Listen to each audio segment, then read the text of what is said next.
You're listening to Wet Shaving Talk, powered by Sharpologist.com, where we're dedicated to preserving the art and skill of classic shaving. I'm your host, Joe Borrelli, and today is November 11th, 2024.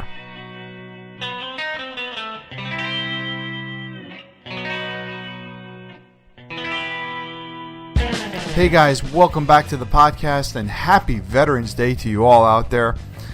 Today on the show, we've got a few subjects that we haven't been talking about. We've talked about a little bit in the past, and we'd like to re-bring up because it is that time of the year again. I wanted to talk a little bit about the fall seasonal special recap. As you know, the last show we had a few weeks ago was the fall seasonal special, the largest show of the year. And I just want to go over a few things on how that show went and some feedback I got back from listeners. The One Blade Safety Razor, as you guys know, I've talked about the One Blade, and we did briefly talk about another concept coming out for them, but they have an alternative to the feather blades that have been out. Finally, they made their own blade for the razor, and we'll talk a little bit about that as well. Traveling with your wet shaving gear for the holidays.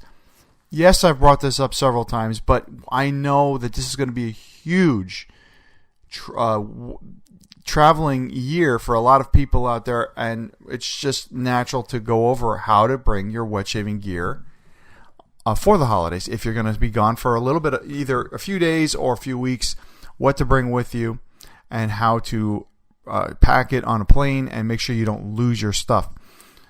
Also, when traveling, it's a great opportunity to try and get a hold of those family heirlooms or to ask if there are any available. So we'll go a little bit with that and see if you have any of those similar stories. Usually we have a couple stories every year that people, viewers will will send to me, and we can talk about it. And this is one of my favorite. I love these stories. The Rocnel Sailor Adjustment Razor is announced, and is up for pre-order for 2024. This is an adjustable safety razor that is one of the monumental pieces in modern wet shaving history. We'll talk about that. And to briefly discuss the year in review episode, which will air on the 30th of December. So guys, without further ado, let's get on with the show.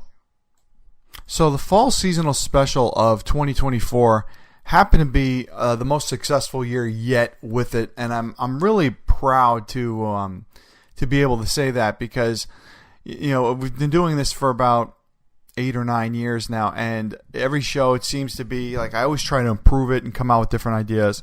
And the feedback that I've received from some listeners, from you guys out there, that you guys have really enjoyed the Hall of Fame segment, like the past items, and asked if I can enhance it for next year. So that's something that I thought was, I really went with a gamble on that to try it. It's like, I was thinking, how can I make the show better? How can I want to listen to it better myself? And that's, guys, really when I listen to your feedback, and when you anytime you email me or anything like that to tell me, hey, how the show's going, I like to think about it like, hey, if I was a listener listening to myself, what would I want to hear? And I thought about it like, I've been a wet shaver for a while, and primarily I think the majority of our listeners are wet shavers for more than 1 year. We have a lot of new listeners, but the majority of you guys have been around for a while. What would make me want to listen to it, right? What would make me say, wow, hey, I can't wait till this show comes out and to listen to it on my way to work, or just when I'm hanging out on my day off or when I'm relaxing. So I thought about it, and I said, hey, the Hall of Fame with the previous releases or something like that in that realm would be cool. And it did work. So next year I will be enhancing the Hall of Fame segment of that part of the cast, and possibly we'll be adding some more Hall of Fame, older releases to the show content in general, because it looks like a lot of people like those throwbacks. And it's almost hard to believe that with what modern wet shaving, the way we've been shaving for the last 10 years now, right? It's because I've been in the game just over 10 years. About, I think probably more around like 13 or 14 years now I've been doing this. I think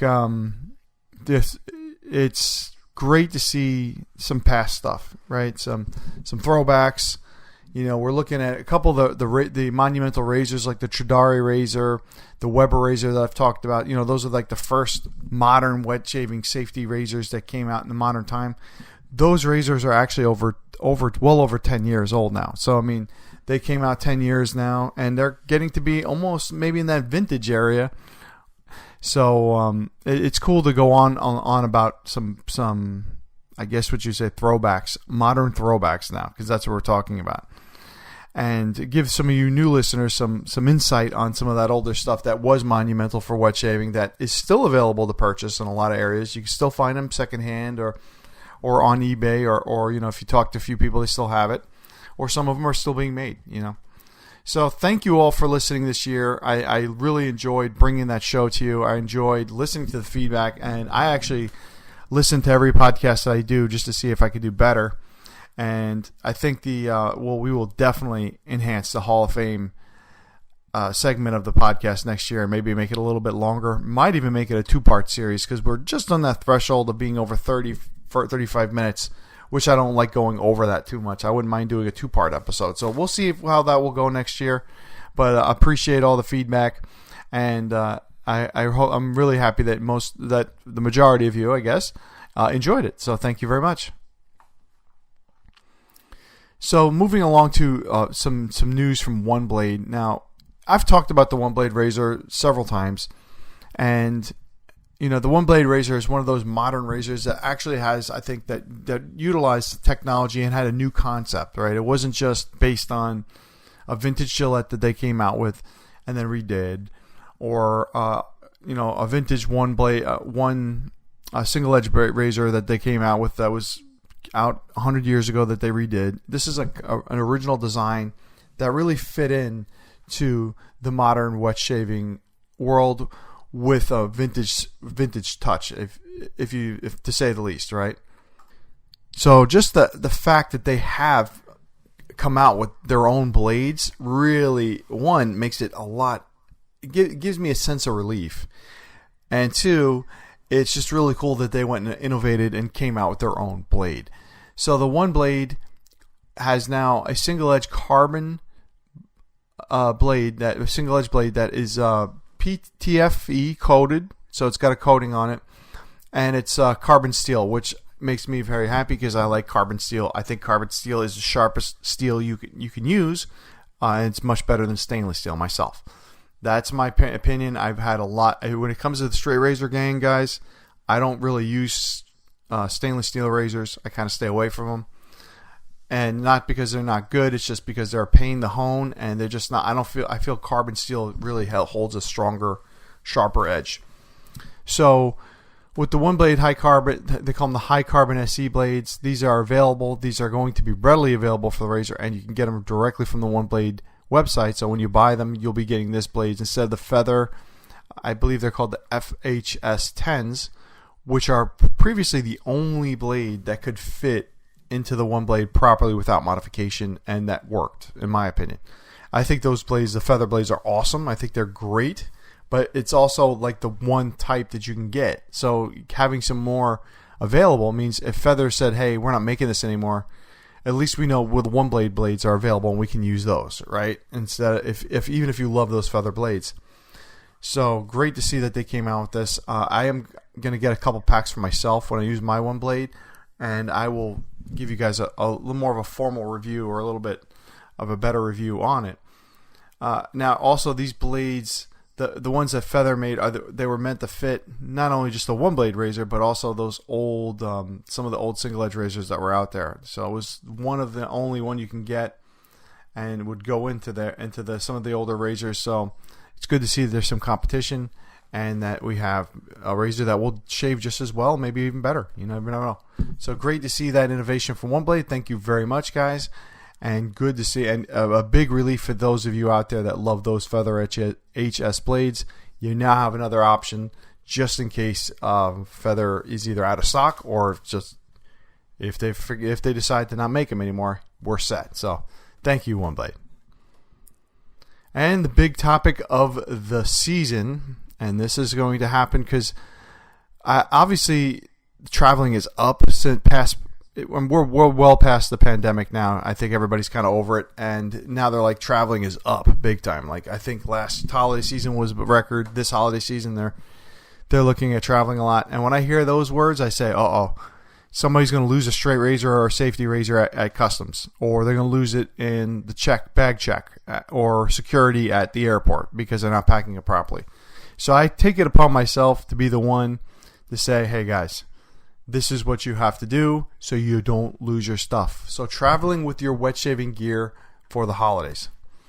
With the holidays travel up, safe to say, many of us are going to be traveling, and I've discussed traveling over the last few years, but this is a really good time to go over some of the do's and don'ts. So my recommendations for traveling is don't bring anything you can't live without. Don't bring a heirloom razor. Don't bring your most expensive razor. Don't bring something that you truly value, because there's always a chance that you might lose it. Now, if you want to bring a Wolfman razor with you, or your vintage Gillette that was your grandfather's because it means so that much to you, do so, but do it in a safe manner. And also I'll tell you what not to do with it as well. But I also recommend do not bring anything that you can't live without, because you may lose it, not just in travel, but you might leave it somewhere, or you might it just gives you another option to not have the razor. So don't bring anything you can't live without. Don't put blades or straight razors in carry-on luggage. Don't bring that, guys. Carry-ons, they will check and they will confiscate your straight razor or blades. Now, you can travel, I believe, with like cartridge razors. I'm not sure if you can travel with safety razor blades. I wouldn't try it. If you get it confiscated, that's fine. You can always get more safety razor blades, but if you bring a straight razor with you, you're going to lose that straight razor. I mean, it's obviously not a weapon, right, for wet shavers like us, but it can be looked upon as one, and it's not worth losing it in that way, right? So if you're going to bring a straight razor, make sure or blades, make sure you pack it on in stuff that gets checked, like puts luggage that gets checked in and is not going to be with you until you get to your destination. If you are not going to bring a checked bag, right, and you're a carry-on person, I love doing that too because I don't like waiting for the bag, then I would recommend just not bringing it or mailing it to wherever you're going, insured, right? So if you're going to your grandparents' house and you live in Michigan and you're going to Florida, I would recommend mailing it on the day you leave or the day before, a couple days before, mailing it to yourself at your grandparents' house, and then picking it up from the mail when you get it, and then you can start using it. Or a lot of guys they bring their safety razors with them. They'll pack it in their carry-on, and that's a chance. I think that's something that you should, really think about before you do. And they'll just buy blades wherever they go. Like they'll go to a Walgreens, they'll go to a store, they'll look them up, they'll go to a Sally Beauty Supply or whatever, and they'll buy some blades, or they'll do the same thing, they'll ship blades to themselves. That's a possibility as well. Now, I personally have traveled with safety razors and straight razors before, but I do it all in check bag, and I've never had a problem. So just letting you know that I've always got my stuff back. I've always used it. I never brought anything really crazy, but I did bring some stuff, and I've gotten it through checked luggage, never through carry-on. Another recommendation of mine is bring a synthetic brush with you. I always like to bring a synthetic brush, mainly because they dry quicker, and they also are, again, easily replaceable. They're usually cheaper. So bring a nice synthetic brush. I have one that I have from West Coast Shaving that I use quite often, and really when I travel, it's not a big brush. It's probably about 20 millimeters in diameter. It's got a nice handle on it, but it gives me a nice shave. It's a cheaper brush, about $20. It works well. And again, I can afford to lose it. But also, when I put it in my kit, it dries faster. So then the hair, and it doesn't, for some reason, it just doesn't leak water. So I can just, once I fling it out and I get all the water out of it, I can put it right in my box, and I don't have to worry about anything in my DOP kit, and I don't have to worry about anything else. So I always like to bring a synthetic brush when I travel, mainly because they're cheaper, they perform well enough, and again, if I lose it, I don't have to worry about it so much. It's not gonna be the end of the world. My next recommendation is build a good DOP kit, or like a bag to where you put all your wet shaving supplies in it. invest in a good bag. I wouldn't get the worst bag, like the most expensive bag in the world. I like leather bags. I also have some that are like denim that work really well. Get a nice bag and just set it up, because sometimes when you're away from home, you kind of want that peace of home, or you want something that cheers you up. I mean, I like to travel, but also I like to be home too. So I like to have something with me that's kind of like, I guess, with me, that's part of me, I guess. So when I put my stuff to a side, I like to have my nice DOP kit. And putting in your DOP kit would be a razor, it would be your brush. You could put in some skincare products, whatever you use, a small soap or a travel cream, and then like your whatever other stuff you do, put it all in there, whatever you need for the time that you're there, personal items, and then you just bring it with you, put in your check bag for the most part, and you're good to go. A lot of people they'll bring nose hair trimmers, they'll bring stuff like that. They'll bring, if you're a head shaver, you might bring a cordless trimmer or a regular trimmer, that can all fit in there. But keep it packed nicely, and then that's like a little taste of home, and it's also something to look forward to. I like having good quality travel stuff when I go. So a decent DOP bag, you can get one for about $20 really anywhere. You can go to Marshall's, you can go to TJ Maxx has them, Walmart has them. I mean, everybody has them. You can get one that really represents you, and then bring it with you and have a lot of fun with it and set it up nice. There are a lot of articles out there that show you how to set up a DOP kit, and the one that I recommend is just search on Google Art of Manliness DOP kit, and you'll see a really cool article on what they've done over there at that website. And there's also, I think he even did a video on it, or a podcast or something as well. That's just a Google search, you'll find it, and that'll show you how to really set up a good DOP kit, and maybe even make another hobby for you too, right? Setting that up. So invest in a good bag, have it all set up and ready to go, and remember, it's it's for you, it's yours for traveling. Don't forget to mention wet shaving to relatives. You never know, you may get to use a family heirloom, or you might get something to come home with you. If you're traveling, far away, and somebody that is a relative that might be a little bit older, or like your great aunt or your grandparents or something, that mention it. Say, hey, yeah. Did so and so relative ever use a safety razor? Or say, oh, I've been using a vintage Gillette safety razor that I got, and I really enjoy it. Usually that can start a really great conversation. And I think most of the family heirlooms that I've heard, the stories that I've read about or seen or heard somebody tell me about, is all based on, honestly, that. Like just going away for the holidays and saying, oh yeah, this is my grandfather's safety razor. My grandmother had it for years. He's passed on, or he's still alive, and he's like, yeah, take it. So take it home, and you can enjoy it. Then you'll have a family heirloom, or at least get to use it. I knew a friend of mine that used to go and travel, and his father-in-law was really big into wet shaving, right? It was a wet shaver as well, and had all of his vintage stuff. So he used to look forward to visiting him and using some of that stuff while he's there. He's like, yeah, he lets me use his vintage Gillettes, his old razors, and I'll use it while I'm there with his old brush. Like, it's very cool. He lets me borrow it. And I thought that was something cool, really nice to look forward to, and he enjoys it. And eventually, he was given all that stuff. Now, one thing I do want to mention, as we get time goes on, right? We're in the year 2024. We got to remember that a lot of those vintage Gillettes and vintage razors and vintage Old Spice mugs and stuff are well over 60 to 70 years old. So the generational gap is going to get larger and larger. Like, there's going to be areas to where you might go and like example, my parents would probably be like the last generation that were able to get a Gillette razor when they started shaving, like something like that, right?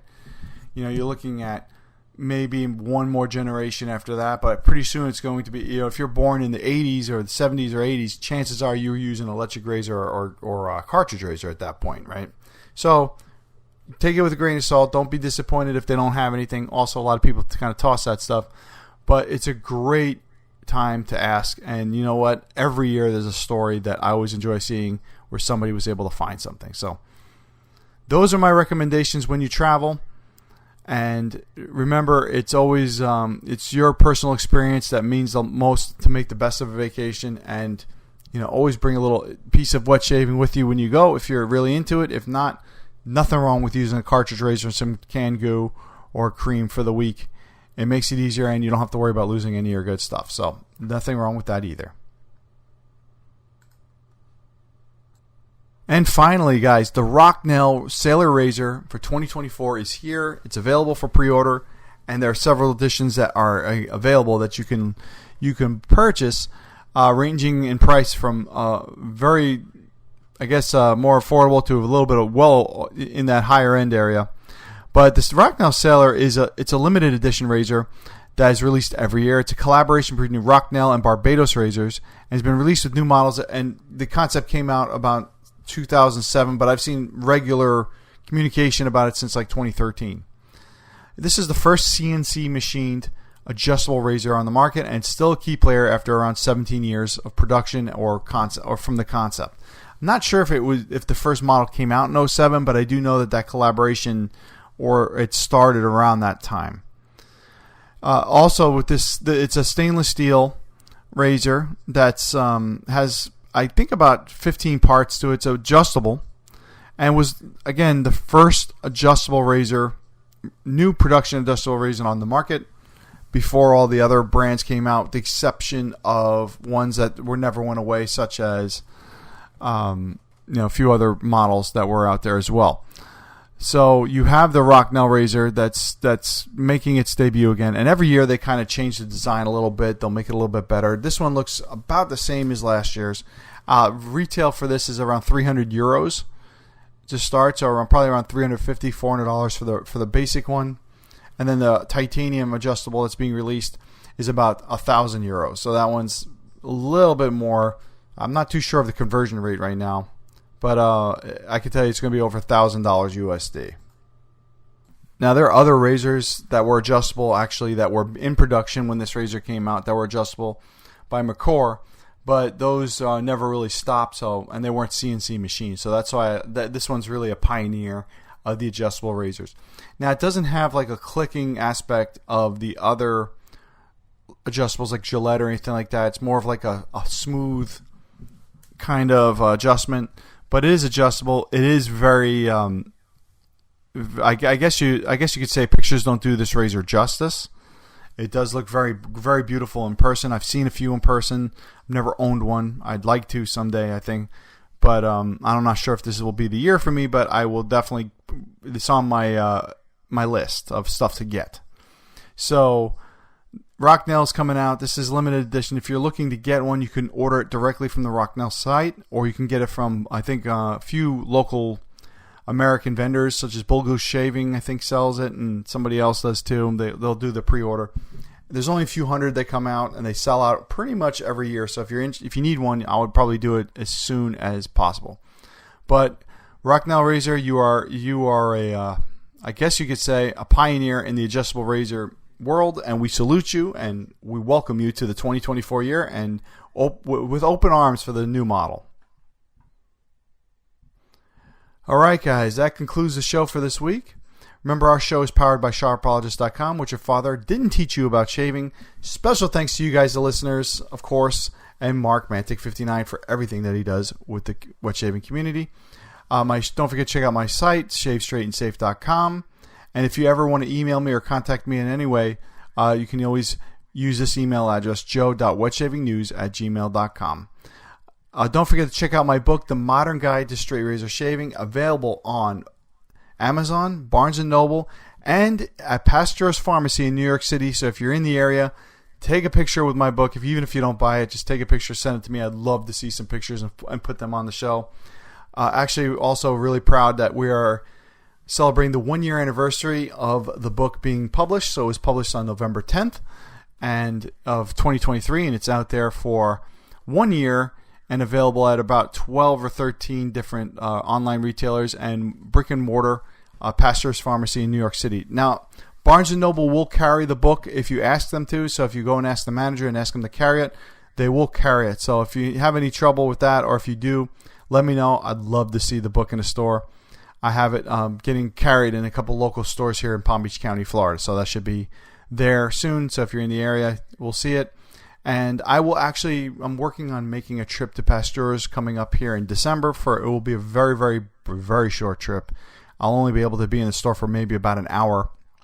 I am taking a trip hopefully to the city. So we'll see if at that, and I will sign the books in there. And if you're in the area, I'll sign a book or anything if you want, if you're interested. And also, guys, if you're a vendor and you want to be featured on the show, always feel free to contact me at joe.whatshippingnews@gmail.com. Next show will be on the 9th of December. Due to my work schedule, guys, I will be skipping the week of Thanksgiving. As a retail manager, it is just very tough for me to get a show going that week, and I'd rather not stress out and get a show going that's not 100% that week. So it is pretty crazy. So I'll be returning the week of 12/9, and then the final show will be of 2024 will be 12/30, which will be the year in review special. So I apologize for you guys in advance. There won't be a show for the next 2 weeks, but we'll make up with it on the 9th. So until then, shave straight and shave safe. Bye-bye now.